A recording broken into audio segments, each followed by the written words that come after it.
بسم اللہ الرحمن الرحیم۔ السلام علیکم۔ آنے والے تمام معزز ویورز کا میرے چینل پہ ویلکم ہے۔ Please like and subscribe. جب تک انسان چاندنی میں تھا اسے چاند تک پہنچنے کی تمنا تھی۔ چاندنی میں لطف تھا لیکن چاند پاس نہیں تھا۔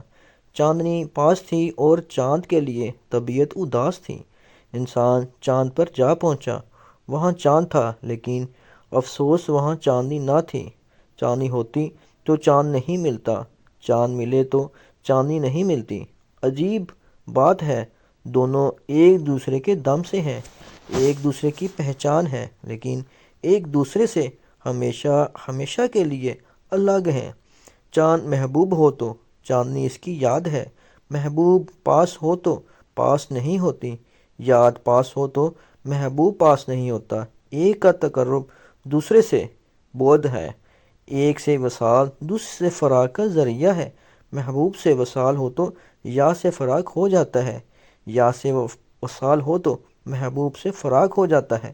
گویا کہ ہر فراق میں وصال پوشیدہ ہے اور ہر وصال میں فراق شامل ہے۔ اگر عشق کا تمنائے حبیب صلی اللہ علیہ وسلم کا نام دیں تو اس میں فراق کا ہونا لازمی ہے۔ تمنا کی ہستی مشاہدے تک ہے، دیدار سے تمنا کا آغاز ہوتا ہے اور تمنا دیدار کی یاد میں پلتی ہے۔ جو بار بار دیکھا اسے دوبارہ دیکھنے کی آرزو عشق ہے۔ عشق ہمیشہ فراق سے گزرے گا، عشق ہجر کے آتش کدوں میں جمع رہتا ہے اور وصال کے برف خانوں میں منجمد رہتا ہے۔ اس کی رحمت پر نگاہ رکھی جائے تو خوف ختم ہو جاتا ہے۔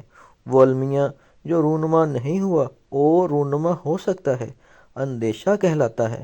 انسان اگر مستقبل کو آئینہ تخیل میں اتارنے کی بجائے حال کے فرض کا قرض ادا کرے تو خوف سے بچ جاتا ہے۔